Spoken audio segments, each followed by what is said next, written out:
विद्यार्थी मित्रांनो, इयत्ता 8वी मराठी बालभारती या ऑनलाईन व्हिडिओमध्ये आपणा सर्वांचे सहर्ष स्वागत।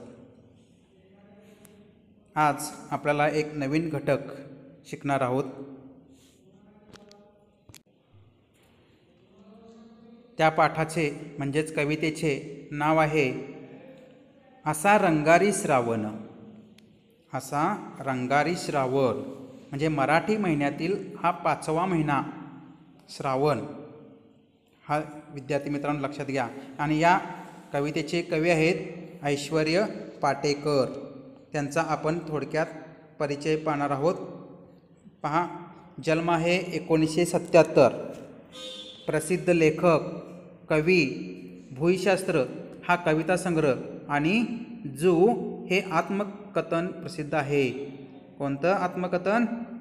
जू हे लक्षात घ्या। जू आत्मकथन हे प्रसिद्ध आहे। भूईशास्त्र या कविता संग्रहाला दिल्लीच्या भारतीय साहित्य अकादमीचा पहिलाच राष्ट्रीय साहित्य अकादमी युवा पुरस्कार यासह अन्य अनेक पुरस्कारही प्राप्त झाले आहेत। या कविता संग्रहातील कवितांचा उडिया, हिंदी, बंगाली, उर्दू आणि इंग्रजी या भाषेमध्ये भाषांतर झालेलं आहे। पहा कोणकोणते आहेत? उडिया, हिंदी, बंगाली, उर्दू आणि इंग्रजी ह्या भाषांमध्ये अनुवाद झालेला आहे। 2012 साली भारत सरकारच्या सांस्कृतिक मंत्रालयातर्फे चीन भेटीसाठी मराठी साहित्यिकांचा प्रतिनिधी म्हणून निवड। त्यानंतर कविता रती, अनुष्टुम, साधना, किशोर यासारख्या विविध नियतकालिकातून कविता कथा प्रसिद्ध झाल्या आहेत। पहा, कविता रती, अनुष्टुप, साधना, किशोर यासारख्या विविध नियतकालिकातून कविता कथा प्रसिद्ध झाल्या आहेत। या कवितेमध्ये काय सांगितले आहे थोडक्यात सारांश पहा। श्रावणात केवळ निसर्ग फुलून गेलेला नसतो, तर माणसांचे जीवनही सण, उत्सव आणि विविध क्रीडांनी गजबजून गेलेले असते। श्रावण रंगात सारेच रंगून जातात। प्रस्तुत कवितेत कवी यांनी श्रावण महिन्याच्या निसर्गातील विलोभनीय बदलांचे सुंदर वर्णन केलेले आहे। ही कविता किशोर ऑगस्ट 2017 या मासिकातून घेतली आहे। पहा, अशा पद्धतीने आपल्याला कवी परिचय आणि या कवितेमध्ये काय सांगितलेलं आहे त्याचं वर्णन आपण ऐकलो। म्हणजेच की श्रावण महिना हा आनंदाचा ऋतू असतो, की बाबा श्रावणामध्ये निसर्ग बहरतो आणि या महिन्यामध्ये सण असतात, व्रत वैकल्याने माणूस सुखावतो। म्हणजे श्रावणातील निसर्गाच्या विविध रूपांचे व माणसाच्या आनंदमय जीवनाचे सुंदर शब्दात कवी ऐश्वर्य पाटेकर यांनी या कवितेमध्ये वर्णन केलेले आहे।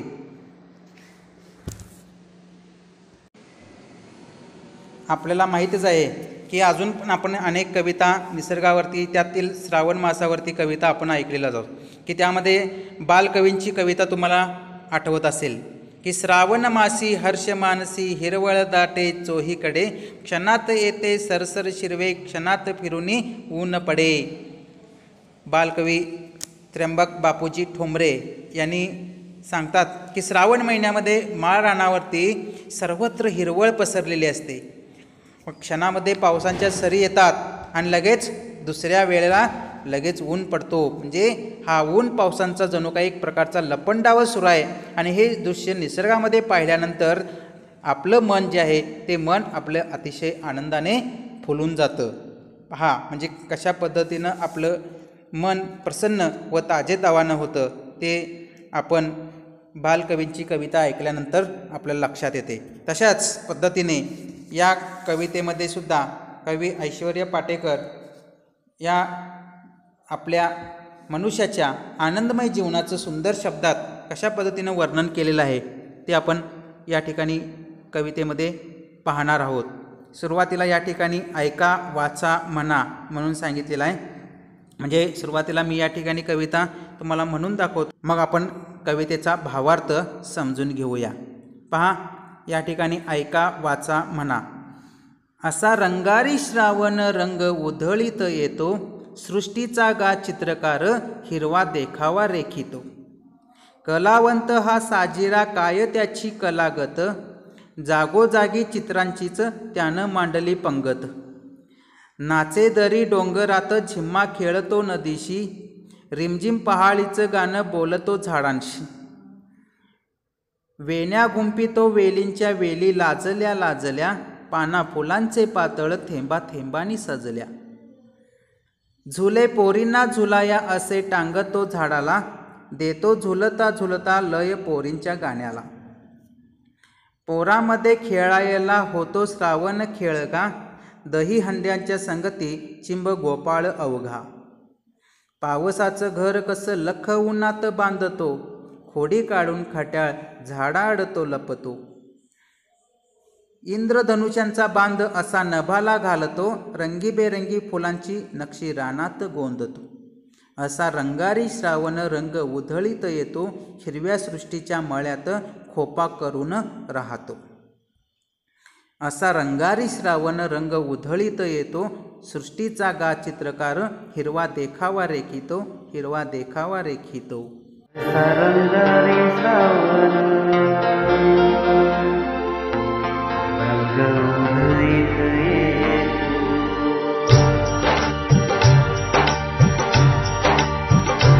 असा रंगारी श्रावण रंग उधळीत येतो,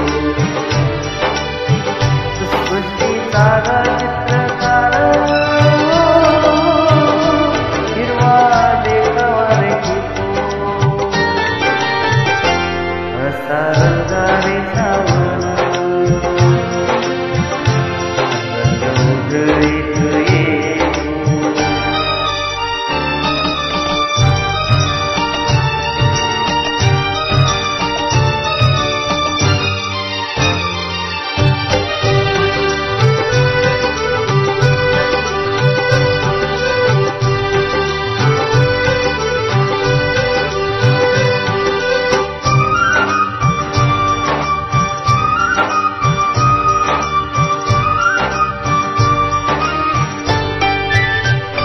कलावंत हा साजिरा हो, काय त्याची कलागत हो.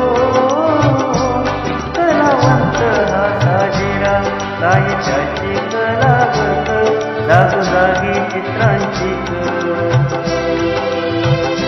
त्यानं मांडली पंगत हो. नाचे दरी डोंगरात झिम्मा खेळतो नदीशी, रिमझिम पहाडीचं गाणं बोलतो झाडांशी.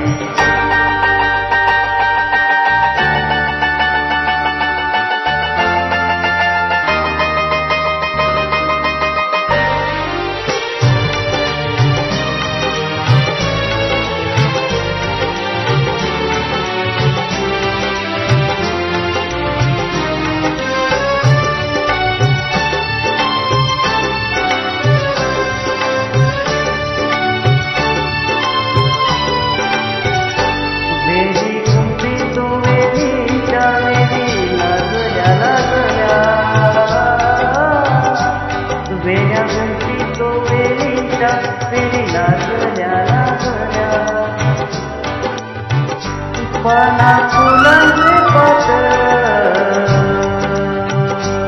थेंबा थेंबानी सजल्या हो.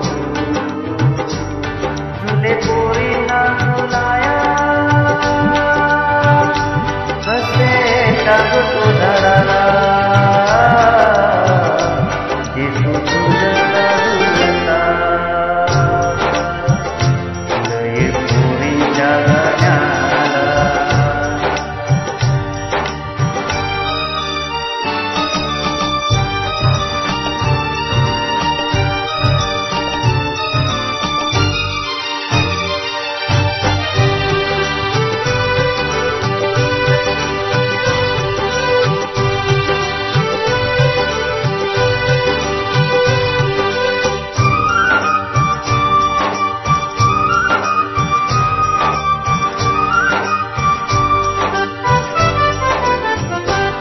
पोरांमध्ये खेळायला होतो श्रावण खेळा.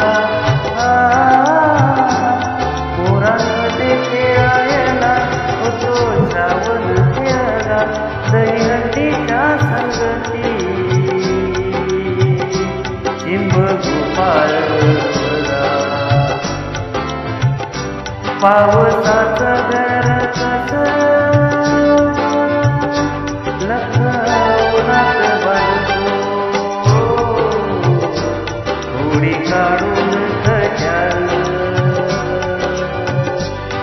हडाड फुलतो.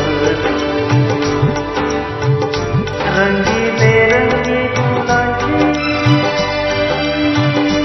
नक्षीरात फुलतो. असा रंगारी श्रावण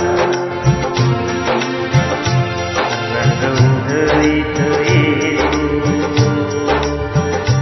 हिरव्या सृष्टीच्या मळ्यात गोपा करुणी राहतो.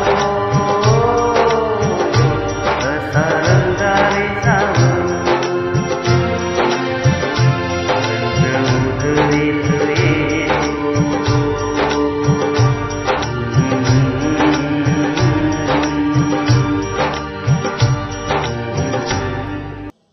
पहा, यामध्ये पहिलं चरण आपण या ठिकाणी पाहूया. त्याचा अर्थ या ठिकाणी सांगतो. पहा,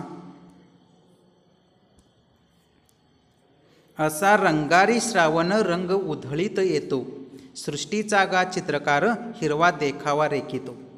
पहा, कवी या ठिकाणी श्रावण महिन्यातील निसर्गातील विलोभनीय व मनोहर दृश्यांचे वर्णन करताना कवी काय म्हणतात की श्रावण हा रंगांचा जादूगार आहे. तो सृष्टीमध्ये विविध रंग उधळीत येतो. सृष्टीचा हा चित्रकार आपल्या दिव्य कुंचल्याने हिरवा देखावा त्या ठिकाणी काढत असतो किंवा रेखाटत असतो. म्हणजेच श्रावण महिन्यामध्ये अनेक प्रकारचे रंग आपल्याला या ठिकाणी पाहायला मिळतात आणि जणू काही या सृष्टीमध्ये विविध रंगांची उधळणच झालेली आपल्याला पाहायला मिळतं. जणू चित्रकार जो असतो, चित्र काढणारा जो चित्रकार असतो, तो आपल्या दिव्य कुंचल्याने आणि हा संपूर्ण देखावा जणू काही तो चित्रच या ठिकाणी काढत असतो. आता या ठिकाणी काही शब्द आलेले आहेत. पहा, पहिला आहे उधळीत, आहे का उधळीत. या ठिकाणी उधळीतचा अर्थ आहे विखरणे, पसरणे, विखरणे किंवा पसरणे. त्यानंतर सृष्टीचा गा आहे. बघा, सृष्टीचा गा म्हणजे निसर्गाचा रे, निसर्गाचा. हिरवा, हिरवा. देखावा म्हणजे दृश्य. रेखितो चित्र काढतो किंवा रेखाटतो, हे लक्षात घ्या. रेखितो रेखाटतो किंवा चित्र काढतो, हे 3 शब्द आपण आपल्या वहीमध्ये लिहून घ्यायचे. त्यानंतर आणखी एक शब्द आहे बघा, रंगारी. एक शब्द आलेला आहे. रंगारी म्हणजे रंगकाम करणारा कारागीर असतो. रंगकाम करणारा कारागीर, त्याला रंगारी असे संबोधलेलं आहे. पुन्हा एकदा अर्थ सांगतो बघा की श्रावण हा निसर्गाचा एक किंवा श्रावण हा एक रंगांचा जादूगार आहे. तो सृष्टीमध्ये विविध रंगांची उधळण करत असतो आणि सृष्टीच्या यामध्ये असणारे जे काही चित्रकार असतात ते आपल्या कुंचल्याने या निसर्गातील आणि श्रावण महिन्यातील हिरवा देखावा आपल्या कागदावरती चित्र काढत असतात. अशा पद्धतीने पहिल्या चरणाचा अर्थ आहे. त्यानंतर आपण आता पुढील चरणाकडे जाणार आहोत. पहा, यामध्ये काय सांगतात पहा, कलावंत हा साजिरा काय त्याची कलागत, जागोजागी चित्रांचीच त्यानं मांडली पंगत. पहा, या ठिकाणी काय काय सांगितलेलं आहे. कलावंत आणि कलागत हे 2 शब्द आलेले आहेत. पहा, काय सांगितलं,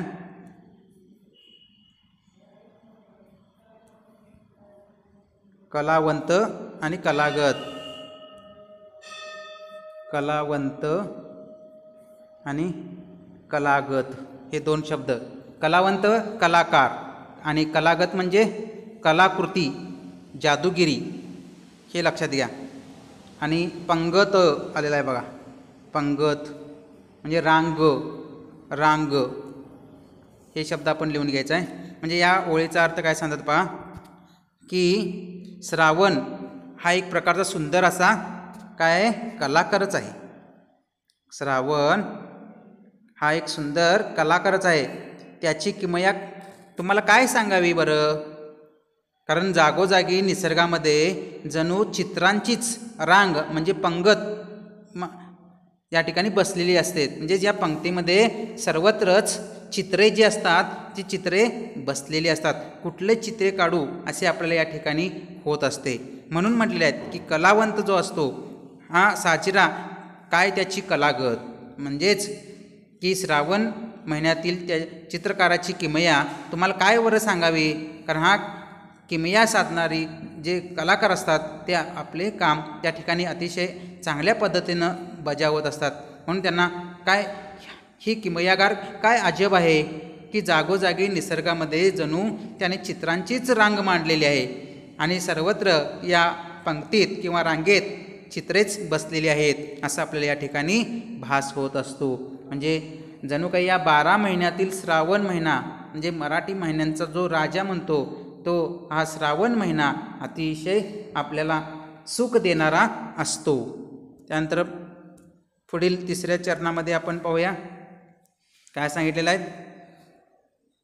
की नाचे दरी डोंगरात झिम्मा खेळतो नदीशी. नाचे दरी डोंगरात झिम्मा खेळतो नदीशी, रिमझिम पहाडीचं गाणं बोलतो झाडांशी. पहा या ठिकाणी पहाडीचं म्हणून आलेलं आहे. पहाडीचं रिमझिम पहाडीचे म्हणजे काय, थेंबांच्या सरींचे, थेंबांच्या सरींचे. त्यानंतर झिम्मा आलेला आहे बघा. झिम्मा म्हणजे मुलींनी फेर धरून केलेला एक नाच असतो त्याला म्हटलेलं आहे झिम्मा असे म्हटलेलं आहे. हे लक्षात घ्या 2 शब्द. नाचे दरी डोंगरात झिम्मा खेळतो नदीशी, रिमझिम पहाडीचं गाणं बोलतो झाडांशी. या ठिकाणी काय अर्थ सांगितले आहेत बघा की ह्या श्रावण महिन्यात दरी खोऱ्यामध्ये डोंगरामध्ये हा श्रावण जो आहे तो काय करत असतो, जणू काही जसे मुली फुगडी म्हणतो आपण फेर धरून नाचत असतात तसा हा श्रावण दरी खोऱ्यात डोंगरात नाचत असतो. नदीबरोबर झिम्मा खेळत असतो. रिमझिम सरींचे मधुर गाणे तो झाडांशी बोलत असतो. असा हा श्रावण महिना असतो. म्हणजे कोठे काय काय होते पहा की सांगितलेले आहेत पहा की नाचे दरी डोंगरात, दरी डोंगरामध्ये त्या नदीबरोबर झिम्मा खेळत असतो आणि मधुर गाणे तो झाडांशी बोलत असतो. हे लक्षात घ्या. श्रावण जो असतो तो दरी खोऱ्यात डोंगरामध्ये नाचत असतो, नदीबरोबर झिम्मा खेळत असतो, रिमझिम सरींचे मधुर गाणे तो झाडांशी बोलत असतो. या ठिकाणी म्हणजेच या श्रावण महिन्यात ऊन असतं, पाऊस असतं, वारा सुटलेला असतो, पाणी तर मुबलक प्रमाणात असते. म्हणजे त्याचबरोबर सृष्टीमध्ये विविध रंगांची उधळण आपल्याला या ठिकाणी पाहायला मिळते. म्हणजे हा जणू काही श्रावण आपल्याला हवासाच वाटत असतो. त्यानंतर पुढील चरणामध्ये काय सांगतात पहा, वेण्या गुंफितो वेलींच्या वेली लाजल्या लाजल्या, पाना फुलांचे पातळ थेंबा थेंबानी सजल्या. पहा या ठिकाणी काय सांगितले आहेत, वेण्या गुंफितो वेलींच्या वेली लाजल्या लाजल्या. वेण्या गुंफितो म्हटल्यात पहा.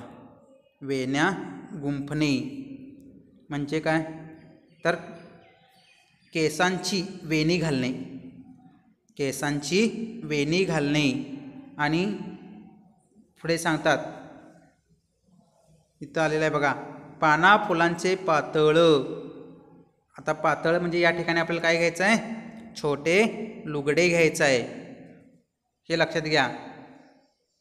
वेण्या गुंफितो वेलींच्या वेली लाजल्या लाजल्या, पाना फुलांचे पातळ थेंबा थेंबानी सजल्या. म्हणजेच काय सांगितलं बघा की वेलींच्या तो जेव्हा वेण्या घालतो तेव्हा वेली लाजून खूप लाजतात. इथं लाजल्या लाजल्या म्हणून आलेल्या आहेत पहा. ते खूप लाजत असतात. वेलींच्या जेव्हा वेण्या घालतो तेव्हा वेलीच लाजून या ठिकाणी चूर होतात. पानाफुलांचे पातळ थेंबा थेंबांनी सजल्या. मग वेली काय करतात? पानाफुलांचे पातळ नेसून थेंब ठसवून त्या ठिकाणी नटलेले असतात. सजलेले आहेत म्हणजे नटलेले आहेत. पहा या ठिकाणी काय सांगितले आहेत? वेलींच्या तो जेव्हा वेण्या घालतो तेव्हा वेली लाजून काय होतात? चूर होतात. मग वेली पानाफुलांचे पातळ नेसून त्यावरती थेंब जी पडलेली असतात की पातळ थेंबा थेंबानी ते थेंब ठसवून सजलेले असतात, नटलेले असतात, असा या ठिकाणी अर्थ घ्यायचा आहे. पुढे काय सांगतात बघा.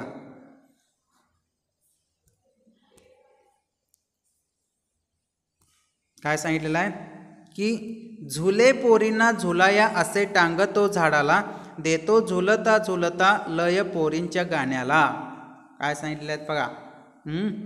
आता लय म्हणून सांगितले आहेत बघा. लय म्हणजे काय? नाद. लय नाद म्हणजे किंवा लकेर. म्हणजेच या ठिकाणी पोरी बाळांना झोका घेण्यासाठी श्रावण महिन्यात झाडांना झुले टांगलेले असतात आणि त्यांना काय करतो आपण? झोके देतो.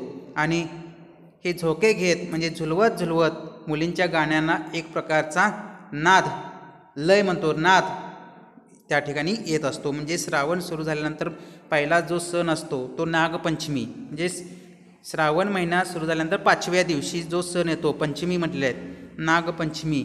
आणि ह्या नागपंचमीच्या दिवशी काय केलेले असतात तर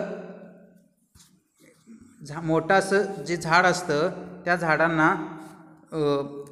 एक मोठा असं म्हणजे नागपंचमीच्या दिवशी मोठ्या अशा दिसणाऱ्या झाडाला त्याला झोपाळा लावलेले असतात आणि मुली किंवा स्त्रिया या ठिकाणी बसून त्या झोपाळ्यावरती झुलवत झुलवत त्यांच्या मुखातून गाणे जे असतात ते गाणे अतिशय तालासुरामध्ये ते म्हणत असतात. म्हणून म्हटलेलं आहे. या ठिकाणी तुम्हाला चित्रामध्ये दाखवलेलं आहे पहा की झाड मोठं आहे आणि त्या झाडाला झोपाळा टांगलेला आहे आणि त्यावरती मुलगी कशा पद्धतीने झोके घेत आहे आणि झोके घेत असताना तिला एक प्रकारचा आनंद झालेला आपल्याला दिसून येत आहे. म्हणून म्हटलेलं आहे झुले पोरींना झुलाया असे टांगतो झाडाला, देतो झुलता झुलता लय पोरींच्या गाण्याला. म्हणजेच पोरी बाळांना झोका घेण्यासाठी श्रावण महिन्यात झाडांना झोपाळा टांगलेला असतो, त्यांना आपण झोके देतो आणि हे सर्व करत करत मुली काय करत असतात? गाणे गात असतात आणि हे गाणे अतिशय तालासुरामध्ये गात असतात. त्यानंतर पुढे काय म्हणतात पहा.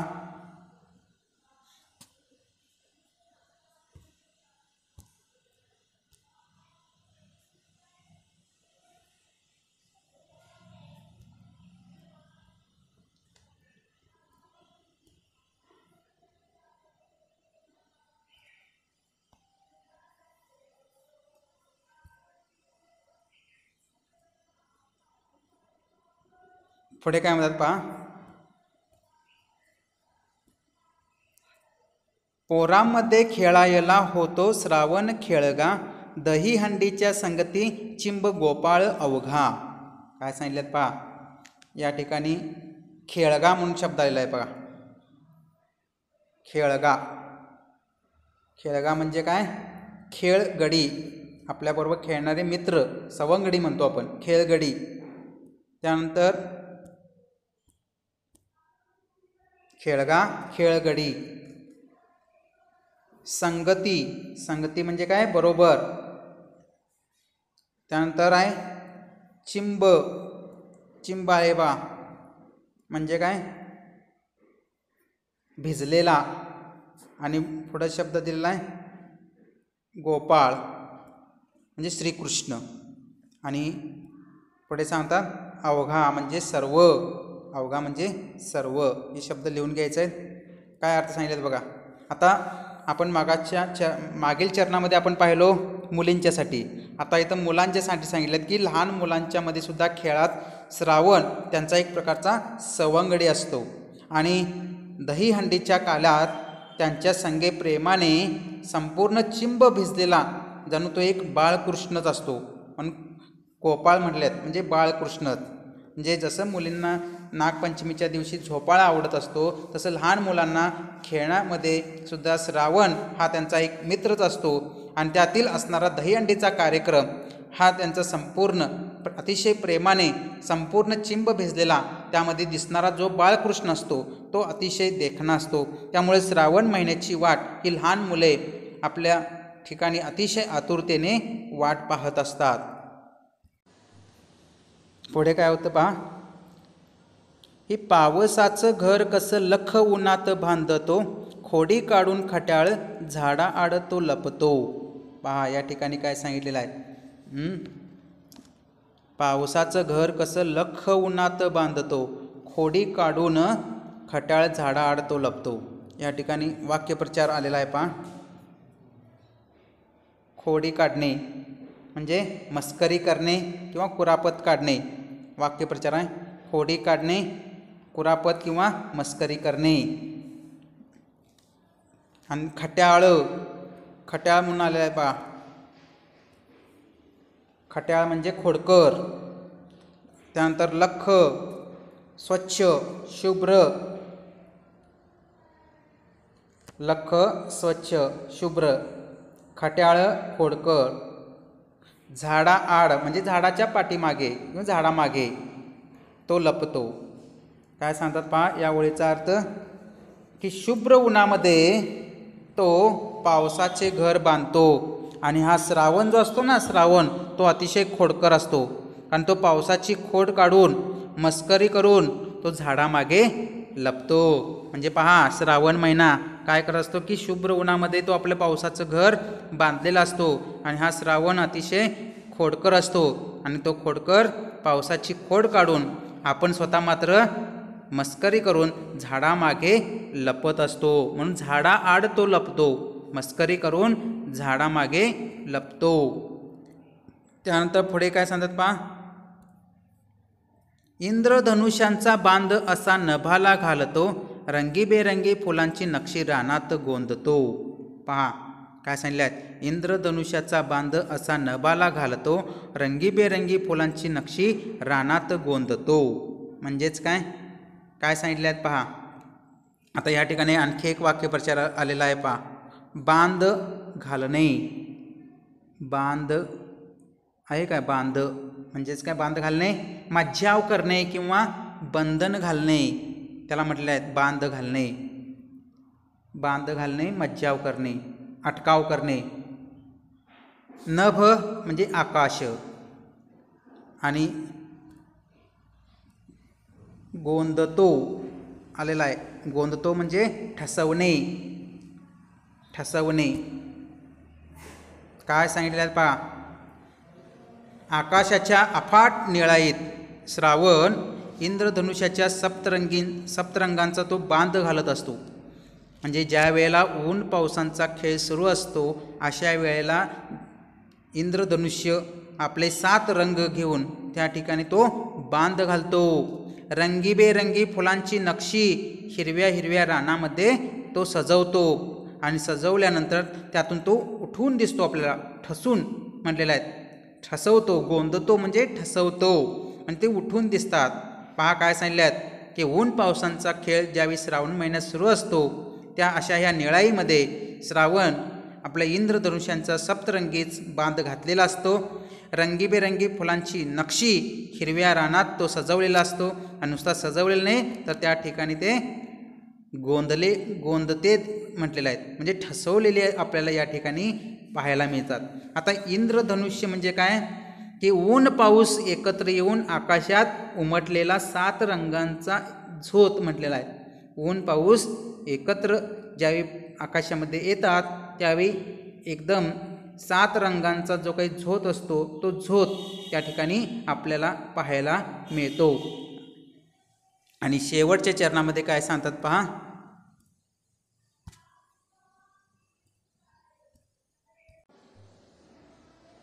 पहा काय सांगितलेलं आहे की इंद्रधनुष्यांचा बांध म्हणजे आकाशाच्या या अफाट निळाईमध्ये श्रावण इंद्रधनुष्यांचा सप्तरंगी बांध घातलेला असतो आणि फुलांची नक्षी हिरव्या रंगाने तो सजवलेला असतो. आता शेवटी आपल्या या ठिकाणी काय सांगतात पहा. असा रंगारी श्रावण रंग उधळीत येतो, हिरव्या सृष्टीच्या मळ्यात खोपा करून राहतो. पहा या ठिकाणी काय सांगितलेलं आहे की मळा म्हणजे शेत आणि खोपा म्हटलेला आलेला आहे बघा शब्द. खोपा म्हणजे काय? खोपा घरटे. खोपा म्हणजे घरटे. काय सांगतात? असा हा कलावंत रंगारी श्रावण म्हणजे असा हा कलावंत रंगारी श्रावण रंग उधळीत फिरतो आणि हिरव्या निसर्गाच्या मळ्यात आपले घरटे बांधून राहतो. काय सांगितलेलं आहे बघा शेवटचं चरणामध्ये. म्हणजे असा हा कलावंत रंगारी श्रावण रंग उधळीत येत असतो, फिरत असतो आणि हिरव्या निसर्गाच्या मळ्यामध्ये किंवा शेतामध्ये आपले घरटे बांधून तो अतिशय चांगल्या पद्धतीने तो राहत असतो. अशा पद्धतीने या कवितेमध्ये आपल्याला श्रावण महिन्यामध्ये माणसांच्या आनंदात जे काही सुंदर जीवन आहे त्या जीवनामध्ये कशा पद्धतीने बदल झालेले आपल्याला पाहायला मिळतं हे यामधून सांगण्याचा प्रयत्न कवी ऐश्वर्य पाटेकर यांनी सांगितलेलं आहे. आता आपल्याला या ठिकाणी जर पाहायला मिळालं की नागपंचमी आणि गोकुळाष्टमी ह्या सणांचा उल्लेख या कवितेत आलेला आहे. म्हणजेच काय की श्रावण महिन्यात नागपंचमी व गोकुळाष्टमी हे सण अतिशय मोठ्या प्रमाणात साजरे केले जातात. की नागपंचमीच्या दिवशी स्त्रिया ज्यावेळी नागाला पूजायला जातात त्यावेळी म्हणत असतात बघा, चल ग सये वारुळाला नागोबाला पूजायाला. अशी नागपंचमीची गाणी मुली व स्त्रिया गात असतात, गायन करत जात असतात, पूजा करत असतात. असा संदर्भ कवींनी अतिशय चांगल्या पद्धतीने या कवितेत आणलेला आहे. मग श्रावण मुलींसाठी झाडावरती ज्या पद्धतीने झोपाळा टांगलेला असतो आणि ते झोके घेत असतात आणि त्यामधून त्यांच्या मुखातून सुद्धा नागपंचमीची गाणी गायला मिळतात. आणि दुसरा संदर्भ आहे गोकुळाष्टमीचा. म्हणजे या ठिकाणी आपण पाहिलो ना, दही अंडीच्या संगती चिंब गोपाळ अवघा, म्हणजे गोविंदा रे गोपाळा असे म्हणत लहान मुले झुंडीच्या झुंडीने गोपाळकाला खेळतात, दही अंडी लुटतात. याचा संदर्भ कवींनी या ठिकाणी देताना म्हटलेला आहे की स्वतः श्रावण त्या पोरामध्ये खेळण्यासाठी खेळगडीच होतो आणि या दही अंडीच्या मध्ये तो चिंब झालेला गोपाळ म्हणून सुद्धा तो सामील झालेला असतो. म्हणजेच या ठिकाणी कवितेमध्ये कवीने या कवितेला रंगारी श्रावण असं म्हटलेलं आहे की निसर्गाच्या रंगांची उधळण करणारा हा श्रावण म्हणून त्याला रंगारी श्रावण असे संबोधलेले आहे. म्हणजे श्रावण हिरव्या मळ्यामध्ये खोपा करून राहतो तसा तो अतिशय हरहुन्नरी किमयागार व रंगांची जादूगार असलेला एक श्रावण. अशा पद्धतीने मला तो खूप खूप आवडतो. विद्यार्थी मित्रांनो, तुम्हालासुद्धा श्रावण महिना नक्कीच आवडतो सुद्धा.